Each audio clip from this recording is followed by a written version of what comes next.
y que como hijos e hijas de Dios, Dios a los hijos que se brincan las trancas, pau, pau, pau. Y vamos a ver que es imprescindible, si tú eres hijo y si tú eres hija de Dios, que Dios te va a disciplinar. Y por eso se llama esta conferencia el misterio o el sufrimiento y la disciplina de Dios. Porque si tú no estás enterado de la forma como Dios nos trata, pues entonces todos los cristianos harían lo que les da la gana. Y de ahí que viene una deducción de la teología donde hermanos de nosotros dicen que la salvación se pierde. Pues porque el hermano estuvo en la iglesia hace 3 meses y ahora anda emborrachándose, y estuvo hace 4 meses o 5 meses, y don Pancho que estuvo en la iglesia, usted no se, dejó a su esposa, etcétera, etcétera, y te dicen perdió la salvación. Bueno, la salvación no se puede perder, sino que vamos a escudriñar profundamente la Biblia. Vamos a escudriñar profundamente la Biblia para descubrir que cuando una persona se ha alejado de Dios y no regresa, simplemente es porque nunca tuvo la salvación. Porque vamos a ver las 3 etapas en las que Dios nos disciplina, y una de ellas, escúcheme muy bien, es la muerte. Y se llama el pecado de muerte, como lo vamos a ver en muchos pasajes del Nuevo Testamento. Hebreos 12, versículo 4 dice: porque aún no han resistido hasta la sangre, combatiendo contra el pecado, y ya han olvidado la exhortación que como a hijos se os dirige diciendo: hijo mío, no menosprecies la disciplina del Señor, ni desmayes cuando eres reprendido por Él, porque el Señor al que ama, disciplina y azota a todo el que recibe por hijo. Si soportan la disciplina, Dios te va a tratar como a hijo, porque ¿qué hijo es aquel a quien el padre no disciplina? Pero si se les deja sin disciplina, de la cual todos somos participantes, entonces son bastardos y no hijos. Por otra parte, tuvimos a nuestros padres terrenales que nos disciplinaban y los venerábamos. ¿Por qué no obedeceremos mucho mejor al Padre de los Espíritus y viviremos? Muy bien, vamos a ver que la Biblia nos explica que todos nosotros vamos a enfrentar el sufrimiento. En su gran obra, el dramaturgo William Shakespeare, Hamlet, escribió de esta manera como él percibía la vida. Hace muchos años, yo tenía como 18, 19 años cuando personifiqué el papel de Hamlet. Me encantaba el teatro en aquel tiempo. Y me acuerdo que todavía la partitura que yo me aprendí decía: ¿qué es más levantado contra el espíritu? ¿Sufrir los golpes y los dardos de la insultante fortuna, o levantar las armas contra un piélago de calamidades y haciéndole frente a acabar con ellas? Morir, dormir, no más. William Shakespeare, aunque no era cristiano, percibió la vida que ¿qué vamos a hacer cuando sufrimos? Vamos a levantar las armas contra un piélago de calamidades, vamos a enfrentar el sufrimiento, vas a enfrentar tu divorcio, vas a enfrentar el abandono de tus padres, vas a enfrentar los abortos, vas a enfrentar la vida con valor, o si no, pégate un balazo. Así lo resumió Shakespeare: morir, dormir. O sea, si no quieres vivir y no te das cuenta que no estamos en Disneylandia ni en Reino Aventura, estamos en un mundo bien feo, donde este mundo está ocupado por el enemigo y estamos rodeados de enemigos por todos lados. No hay un solo cristiano que no tenga enemigos, y si no los tienes, no eres cristiano, porque de alguna forma te van a perseguir, o en tu familia, o tus amigos, o en la política. Cualquier cosa que nosotros enfrentemos, hay un mundo que se opone a la luz y a la verdad, lo cual nos habla la condición tan patética en la que se encuentra el ser humano. Ahora, muy bien, el sufrimiento no es inexplicable, porque cada cosa que nosotros experimentamos sufriendo tiene una razón de ser.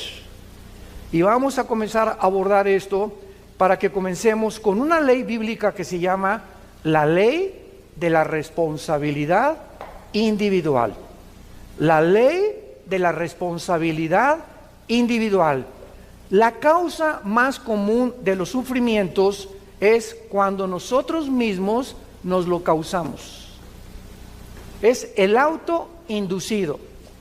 La mayoría de las personas se causan a sí mismas, por la forma como viven, muchas angustias y problemas en sus vidas por circunstancias que tú mismo has creado.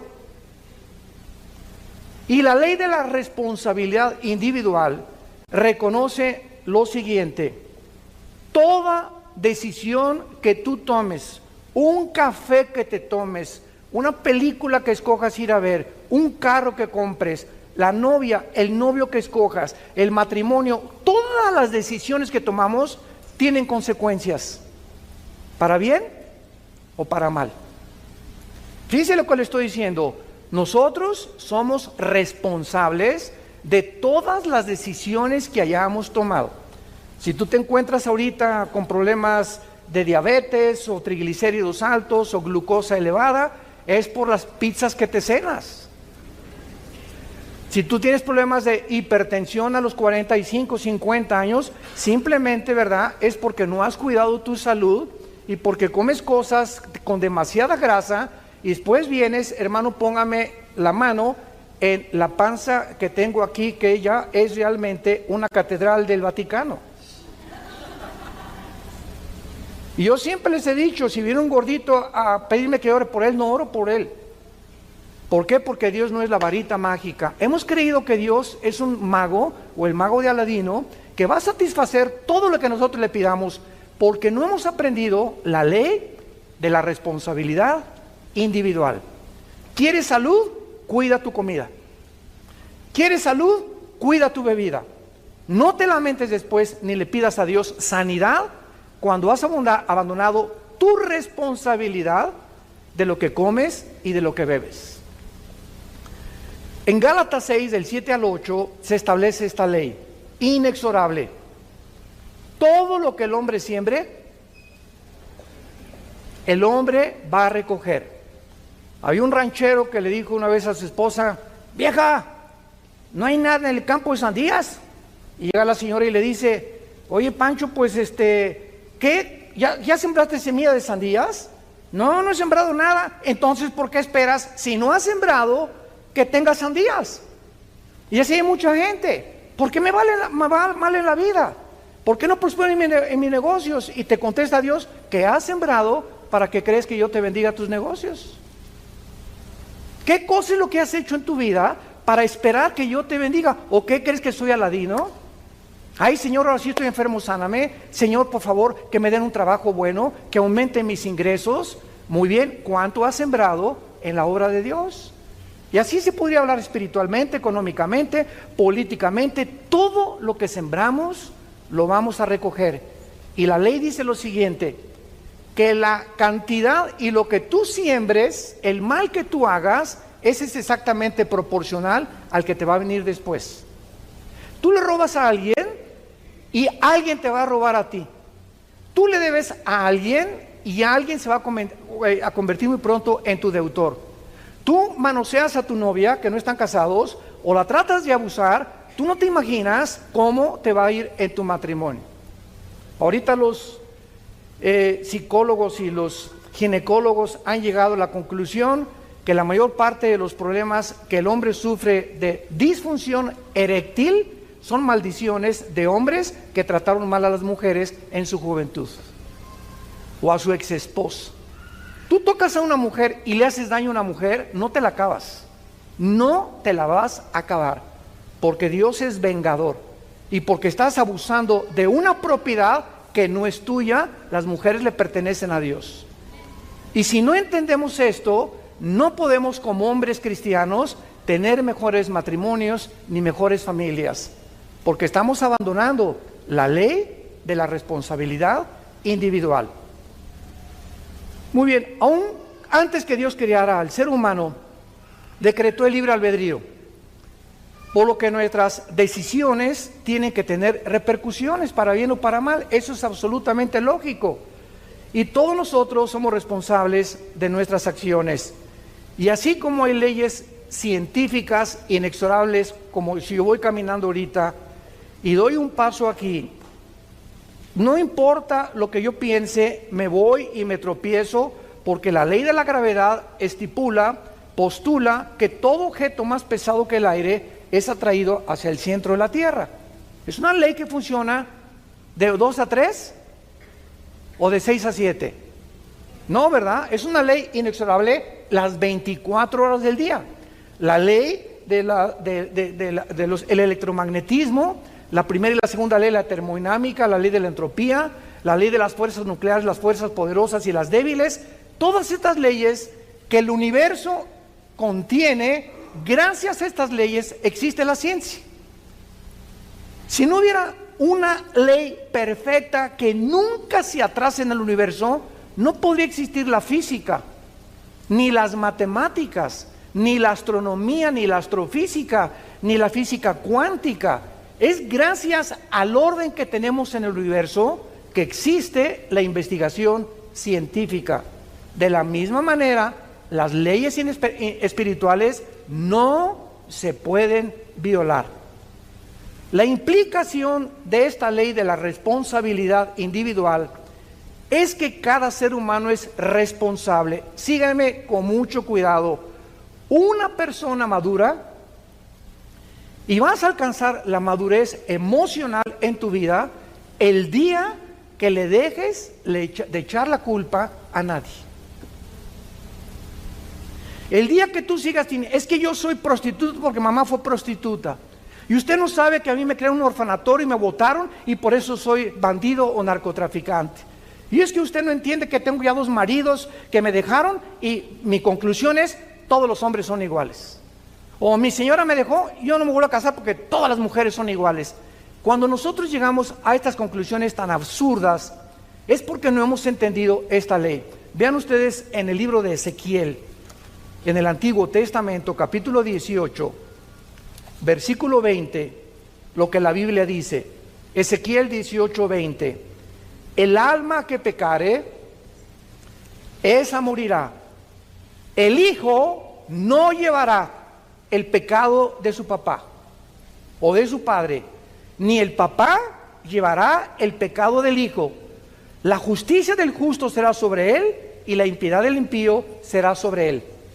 Nunca, jamás te atrevas de echarle la culpa a tus papás o a tu mamá por la conducta que tú tienes, que tú has escogido libremente hasta el día de hoy.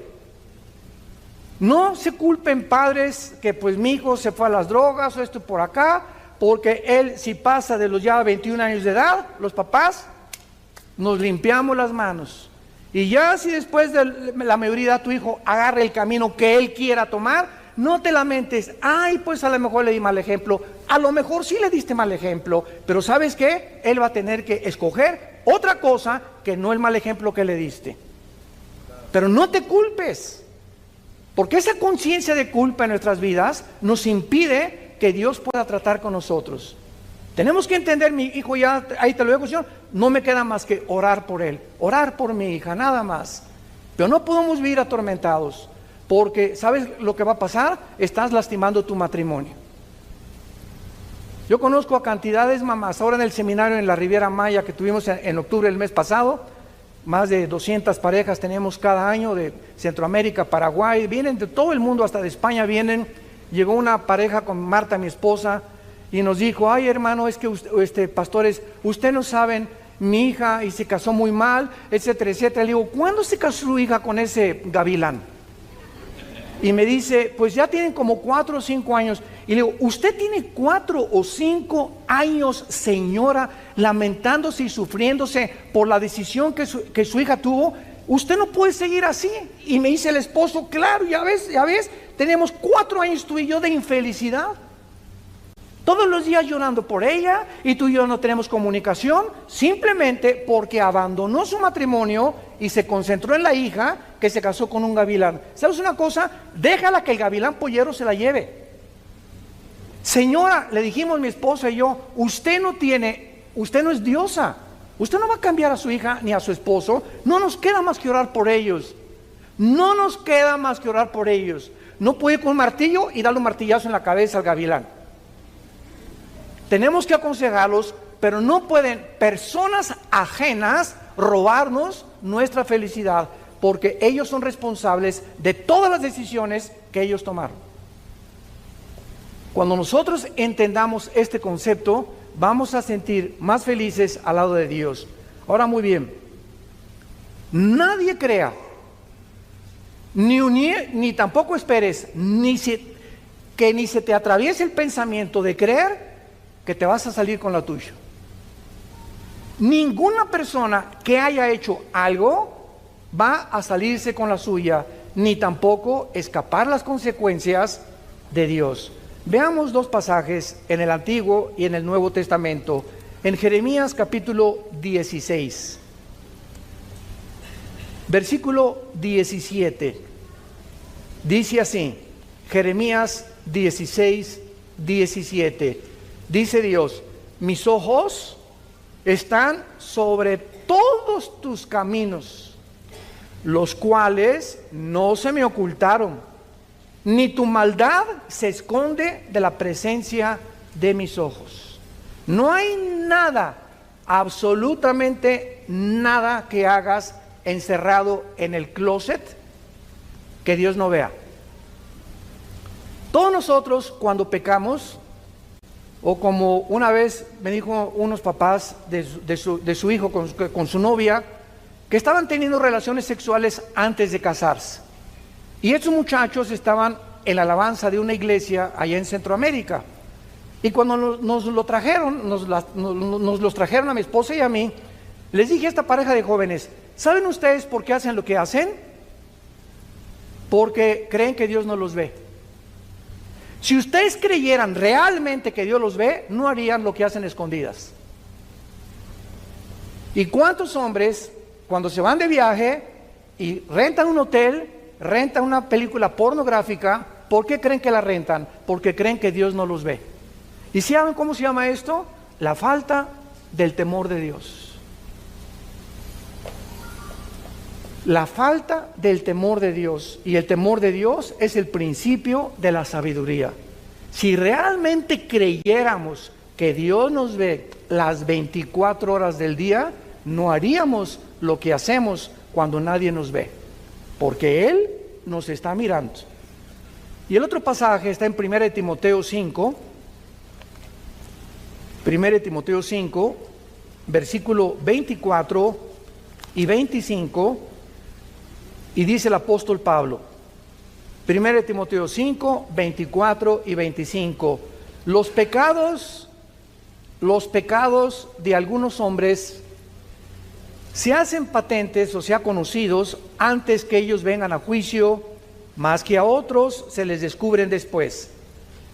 Asimismo, se hacen manifiestas las buenas obras, y las que son de otra manera no pueden permanecer ocultas. No hay nada que tú hagas en la traducción parafraseada, no hay nada que hagamos que Dios no lo saque a la luz, tarde o temprano. Y Dios, en su paciencia y en su misericordia, hay muchos cristianos que pues hicieron algo hace 6 meses o hace 4 meses, o robaste, o todavía debes un dinero que no has pagado, y sigues caminando en la vida, y como no te pasa nada, crees que ya se olvidó. A lo mejor hasta 1 año tiene Dios de paciencia a que tú te arrepientas.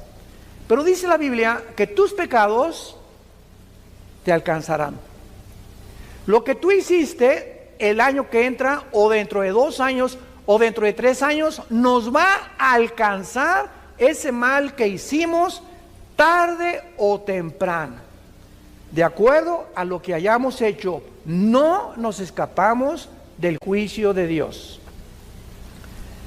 Y dice Dios, te doy la oportunidad que te arrepientas. Primera de Juan 1, 8 y 9. Si confesamos nuestros pecados, Él es fiel. ¿Por qué Él es fiel? Porque hay un pacto entre nosotros y Él. Él es mi Padre. Por eso conozcamos a nuestro Dios. Él es fiel porque es mi Padre. Y además es justo, porque en la cruz su Hijo pagó por eso que yo hice. Ahora solo me pide, siendo su Hijo, que me vuelva otra vez a Él y que abandone eso que hice, que pida perdón, que restaure tal vez, si es posible, el daño que hice, pero que no me quede con ese pecado, porque el que cubre sus pecados no prosperará. Proverbios 28. Y el que los confiesa alcanzará misericordia. Entonces Dios nos da dos opciones: hijo, hija, híncate, o dímelo tal vez hoy en la tarde que vamos a orar. Dime, Señor, estoy haciendo esto, estoy haciendo aquello, reconozco que no puedo seguir haciendo eso, y la sangre de Cristo te va a limpiar de toda maldad y te evitas el juicio de Dios, que vamos a ver al final, que es terrible, pero no nos podemos escapar porque es la ley de la responsabilidad individual. Regresamos a Hebreos 12, en nuestro pasaje, y veamos algunos secretos de esta forma de tratarnos. Dice el versículo 5 y 6, que no se nos olvide. ¿Qué estoy haciendo ahorita con todos ustedes? Los estoy exhortando.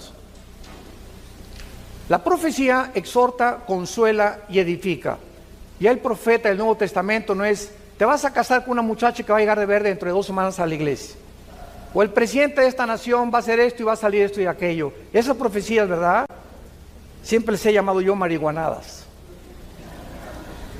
¿De cuál fumaron?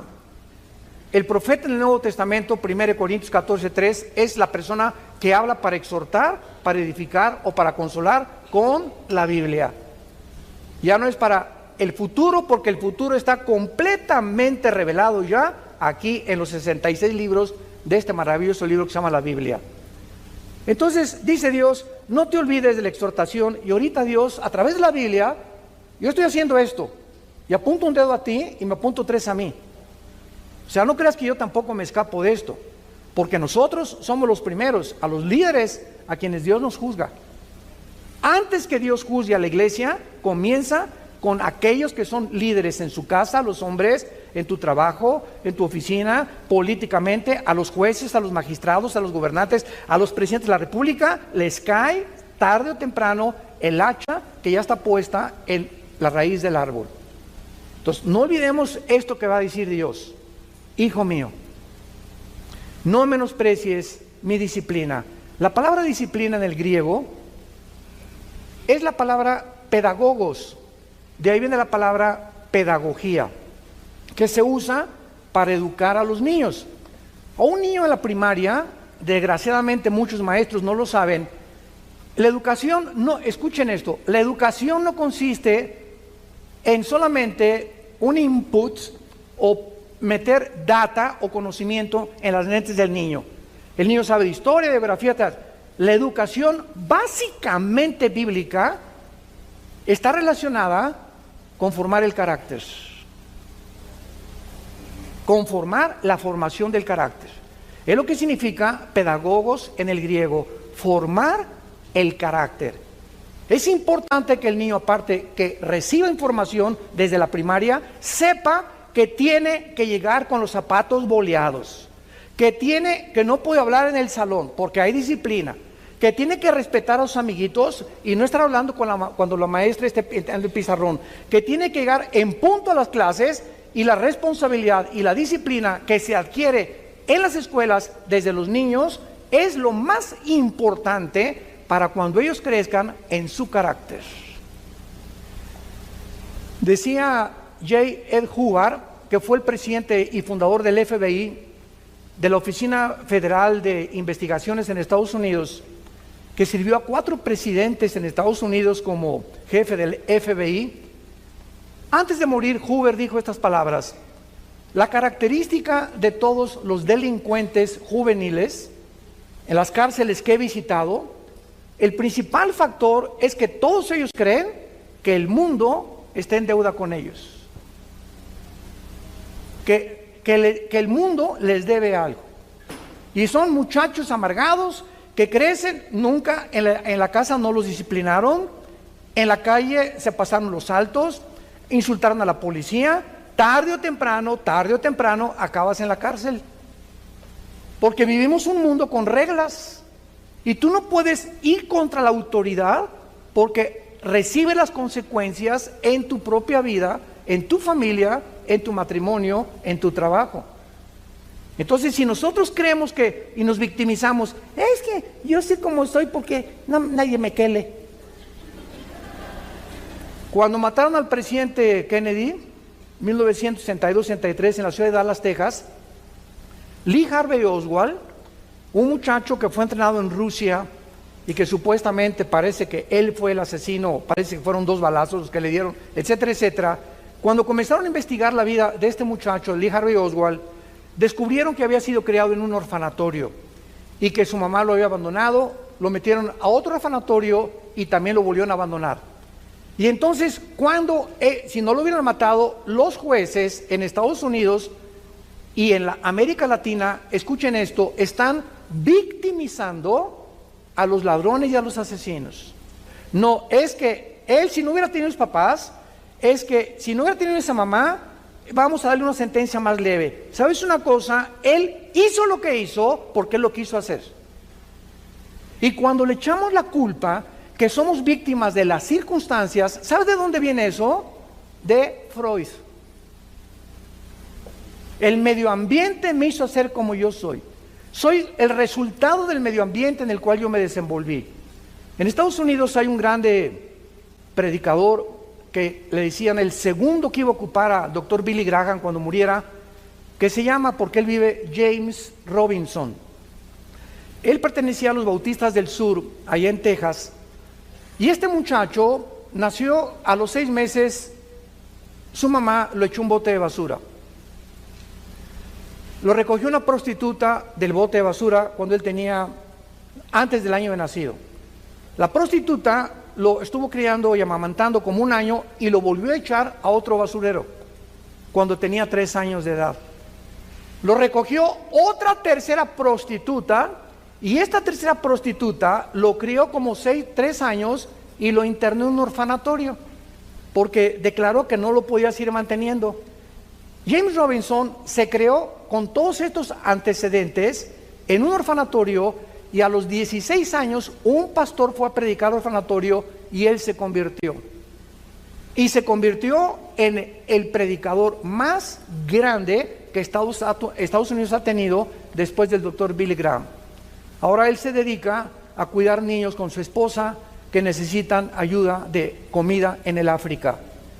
Pero ahí está el resultado, que es una mentira que tú eres lo que eres por el medio ambiente en donde tú te desarrollaste.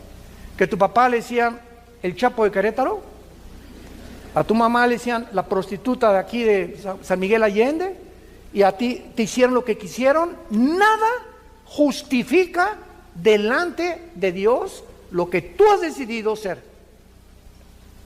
Y eres lo que eres porque decidiste ser igual a tu mamá o igual a tu papá y no quisiste salirte de ese medio ambiente, porque Dios nos ofrece y nos dice que su gracia es más grande que nuestro pasado. Si lo quieres apuntar, la gracia de Dios es más grande que nuestro pasado. Ahora, muy bien, dice la Biblia que no desmayemos cuando Dios está formando nuestro carácter. Y esta palabra dice, porque Dios al que ama disciplina. Y vean ustedes la palabra que se usa a continuación en el versículo 6, y azota, en el griego es mastigo, azota al que sirve por hijo. Esta palabra azotar es ya algo físico. Dios primero nos habla esta mañana. Te estoy hablando, hijo, hija mía. Deja de hacer lo que estás haciendo. Te estoy viendo. Y te estoy recordando que no te vas a salir con la tuya. Tarde o temprano te voy a llamar a cuentas. Hazme caso, por favor. Ven a la cruz.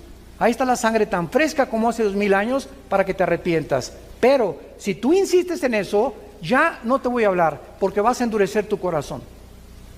Y cuando tú sales por esa puerta esta mañana y tú no cambias tu actitud, ¿qué le pasa a el alma? ¿Sabes? Hace mucho tiempo yo tenía un martillo y estaba clave en el garaje de la casa de ustedes, y me salió una especie de callo aquí en la mano, y esta callosidad descubrí, me dijo un amigo, agarra una aguja y atraviesa. Le dije, no, me va a doler. No, me dijo, hazle el experimento. Y agarré una aguja y la metí en el callo, cero sensibilidad, porque el callo ya no tiene determinaciones nerviosas o articulaciones nerviosas, porque es callo. Esta palabra que se usa en la Biblia es lo que le pasa al alma. Llega un momento en que vienes a la iglesia y oyes, pero como te has endurecido tanto en tu corazón, Dios ya no te puede hablar, porque tú has decidido no arrepentirte. Entonces Dios va a tener que usar algo más drástico. ¿Y sabes por qué? Porque te ama, porque nos ama, y prefiere, como dijo Jesucristo en Marcos 9, es mejor que entres cojo, ciego, tuerto, manco al cielo, a que entres entero al infierno. Es tan terrible el infierno que Cristo mencionó, que solamente el pensar que en su cruz nos libró de ese castigo es para que nosotros lo tomemos verdaderamente en serio. Ahora vamos al último lugar, a ver los 3 tipos de disciplina. ¿Listos? Abróchense los cinturones. 3 tipos de disciplina, los menciono y los desarrollo uno por uno. Número 1, disciplina de advertencia. Dios comienza siempre a advertirte. Vas en la calle y se prende una luz amarilla. ¿Qué te está diciendo el gobierno? Detén tu velocidad, porque en instantes se vuelve en rojo. Y si alguien se pasa o tú te pasas en rojo, involucras tu salud, el dinero que vas a pagar en multas, tu familia o hasta la misma muerte. Una luz amarilla no te está diciendo párate, te está advirtiendo, baja la velocidad para que cuando se prende el rojo ya estés completamente parado. Dios nos está advirtiendo en esta mañana. Son focos amarillos que Dios nos prende a continuación. Se llama la disciplina suave. Mijito, no hagas eso, por favor. Mi nene, participe bien, mi nene, porque si no va a verlo. Y papá, le hace pau. Pero si Pepito, ¿verdad?, sigue insistiendo, viene después el pau. No procedemos inmediatamente. ¿Se acuerdan de Apocalipsis 3:20? La iglesia de la Odisea. Muchos me han preguntado si esta iglesia era cristiana. La respuesta: no era cristiana. Increíble que de las 7 iglesias del Apocalipsis, 5 sean llamadas a que se arrepientan. ¿Y saben cómo se personifica a Cristo o cómo se retrata a Cristo? He aquí estoy a la puerta y llamo. Es la disciplina de advertencia. Dios ahorita te está diciendo, te está tocando la puerta de tu corazón. Regresa, arrepiéntete, vuélvete a mí, te estoy esperando. Es la disciplina de advertencia. Número 2, si no oyes, viene la disciplina intensiva. Número 2, si tú ignoras, rechazas las advertencias divinas, requerirás una disciplina mucho más intensa. Por tu terquedad, por tu endurecimiento de tu corazón, vas a perder la sensibilidad a la voz del Espíritu Santo, por lo que las advertencias ya no te pueden servir. Y solo Dios lo sabe. ¿Cuántos de ustedes se encuentran en el segundo paso? En esta advertencia en la que no has hecho caso de la primera. Ahora Dios va a usar algo más intenso que te va a doler. Lo único que te puedo decir es que nos va a doler si no nos volvemos a Él. Sin embargo, como Dios tiene un plan maravilloso para nuestra vida, en su misericordia y en su gracia nos mantiene vivos. Porque nos podría llevar a casa, ¿verdad? Pero nos ama tanto Dios y es tan paciente la gracia de Dios y el carácter de Dios, que por eso estás aquí esta mañana. ¿No te has preguntado por qué amaneciste aquí? En lugar de que ahorita tuviera agarrado un accidente y afuera un ataque al corazón, una embolia cerebral, estás aquí vivito y coleando, sentado escuchando tal vez segundo paso de la disciplina de Dios, porque Dios todavía no ha tratado contigo allá afuera. A lo mejor ustedes se encuentran en este segundo paso de la disciplina intensa, y es claro, ¿verdad?, que donde hay vida, hay esperanza. Estás vivo, amaneciste vivo, hay esperanza. ¿Por qué? Te puedes arrepentir todavía. Y cuando no hacemos caso de la advertencia, ni tampoco de la disciplina intensa, viene en último lugar la disciplina de muerte. La disciplina de muerte que la vemos en más de 3 casos en el Nuevo Testamento. Veamos el primero en el libro de los Hechos, capítulo 5, con tus padrinos Ananías y Zafira.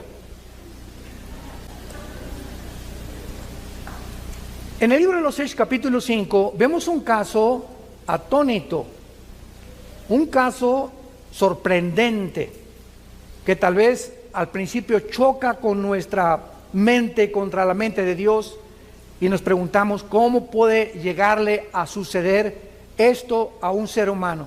Solo recuerda algo: Dios te trajo al mundo y a mí también. Él es el creador de la vida, ¿correcto? Ok, Él como creador, en el momento que le dé la gana, de la forma que Él diseñe o como Él quiera, nos lleva a casa también. Ya sea quemado, atropellado, en la panza de un tiburón, un ladrillo en la cabeza, un terremoto, un choque, un cáncer, nos vamos al otro lado, nos tenemos que ir, otros tranquilos en el hospital, alabaré, alabaré, y pum, se pintan. Qué dichoso morir así, ¿verdad? Pero no todos vamos a morir así. Entonces, esta es la razón por la cual tenemos que entender algo. Dios es el dueño de nuestra vida, y no hay nadie que se pueda atrever a decirle a Dios: ¿por qué hiciste esto? Porque detrás de lo que nosotros consideramos que no es objetivo o que no es lógico, la sabiduría de Dios va más allá y trasciende nuestra manera de pensar. Aquí hay una pareja en Hechos 5 llamados Ananías y Zafira. Esta pareja robaron de una cantidad que iban a entregar en la iglesia. Sustrajeron del precio, y su esposa, sabiendo que el esposo estaba robando esa cantidad, se hizo cómplice de él. Hay un dicho en mi tierra que dice: tanto peca el que mata a la vaca como el que estira la pata. Si tú sabes algo de alguien y tú no lo delatas, en la iglesia, por ejemplo, si tú sabes que alguien en la iglesia, escuchen esto, en la iglesia los pastores perdonamos todo, ¿verdad?, menos la rebelión contra los líderes. El día que cualquiera de ustedes oiga que se habla mal de un líder, esa persona no debería estar en esa iglesia. ¿No te gusta el pastor? Mira, salte y vete a otra iglesia y busca una que te guste, porque si te quedas sembrando semilla y cizaña, no te la vas a acabar con Dios. Ahora, si alguno de ustedes sabe que hay un pecado de un pastor que es ya trascendente, que está viendo en adulterio, que el pastor tiene un amante, o que fraude o robo, ustedes ya para qué se quedan en esa iglesia, ¿verdad? Es absurdo que tú siguieras en esa iglesia. Pero tú no puedes con tu esposo saber que él está robando cualquier cosa y quedarte callada. O que tu esposa en adulterio y no se lo dice al pastor. Es que me va a pegar si él sabe. Pues sabes una cosa, que no temas las consecuencias, porque Dios te va a proteger. Bueno, esta señora Zafira se quedó con todo, ¿verdad?, guardado. Y entonces dice la Biblia que cuando le trajeron lo que se habían propuesto, le trajeron una parte nada más a los pies de los apóstoles. Y dijo Pedro a Ananías, vean ustedes, la primera pregunta es: ¿por qué llenó Satanás tu corazón para que mintieras al Espíritu Santo y sustrajeres del precio de la heredad? La primera pregunta es: ¿quién le dijo a Pedro? Ya no estamos en el Antiguo Testamento. En Hechos 2 comienza el Nuevo Testamento. ¿Quién le dijo a Pedro, que ni los conocía, que entrando a la iglesia, él sabía que este hombre y esta mujer tenían un pecado de latrocinio y de mentirle a Dios? ¿Quién le dijo a Pedro? Se llama palabra de conocimiento. Cuando un cristiano desarrolla el discernimiento espiritual, Hebreos capítulo 5, y vives cerca de Dios, a través del tiempo, tenemos como una parabólica espiritual en la dimensión invisible que Dios te permite ver o sentir, y tu esposa te dice, mira, tú le traes a Pancho, te presenta a Pancho, y la esposa dice, yo no sé, mi amor, ya se fue Pancho, pero sabes que hay algo en su mirada, hay algo en su actitud que no me gusta. Escucha a tu esposa, porque tienen ellas más desarrollado este sexto sentido que nosotros los hombres. Ellas se dan cuenta mucho más de la hipocresía y la falsedad de muchas personas. No todas, no más las que están casadas con nosotros. La que está casada no, pero esto es muy importante. Entonces, reteniéndola, le dice Pedro, no te quedaba a ti. Al oír estas palabras, Ananías cayó y se murió. Ahí, ¡pum!, cayó en la iglesia. Y dice la Biblia, vino un gran temor sobre todos los que lo oyeron. El hecho que Dios haya permitido que se murieran estas personas cuando la iglesia estaba comenzando a levantarse, tenía esta lección: estoy vigilándolos a todos. Y aquí en la iglesia vas a caminar derechita a la flecha. ¿Por qué? Porque si no hay temor de ti, de mí, dice el Señor, no has entendido ni puedes caminar conmigo. Y recuerden algo, el temor de Dios no es tener miedo de Dios. Porque tener miedo de Dios es una cosa y tener temor de Dios otra cosa. ¿Sabían ustedes eso? El tener miedo de Dios te hace que te alejes de Dios y que no te acerques a Dios. Y cuando tememos a Dios, nos acercamos a Él sabiendo que en Él hay misericordia, que es mi papito y que me puede levantar, y que si me caí del caballo me va a sanar las heridas, porque Dios hace la herida y Dios sana también. Entonces el temor de Dios nos acerca a Él, porque sabemos que Él es real, que está viendo y que no lo puedo engañar. El segundo caso está en 1 Corintios 5. El segundo caso de un cristiano o de cristianos que cometieron la disciplina de muerte.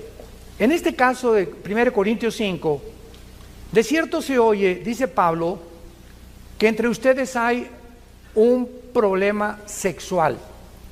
Se tradujo con la palabra porneia, de ahí viene la palabra pornografía.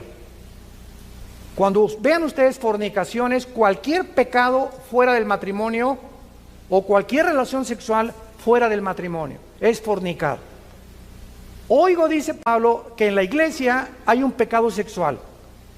Y este pecado sexual ni siquiera se nombra entre los gentiles, tanto que alguno tiene la mujer de su padre. O sea, este muchacho se estaba metiendo con su madrastra. Increíble. Y los líderes lo sabían, los pastores lo sabían. Entonces, ¿cómo podía Pablo permitir esto? Y dice el versículo 2, ustedes están envanecidos, no debieran haber quitado de en medio de ustedes al que cometió tal acción. O sea, en este momento requiere que la persona que está así y no se disciplina salga de la iglesia. ¡Ay, falta de misericordia! No es una misericordia santa. Porque mucha gente cree que la misericordia es, ay, me pegó mi esposo, me quiero aguantar porque me dijeron las hermanas que me aguantara de todo. Esa no es una misericordia santo, esa es mansedumbre. Ninguna mujer puede permitir que su esposo la toque. Es que la hermana me dijo, a ese habrá sido la Madre Teresa. Pero no, eso no dice la Biblia. Tenemos que entender la disciplina de Dios. Total que ya Pablo les manda el juicio, versículo 5, el tal se ha entregado a Satanás. Qué feo, ¿verdad?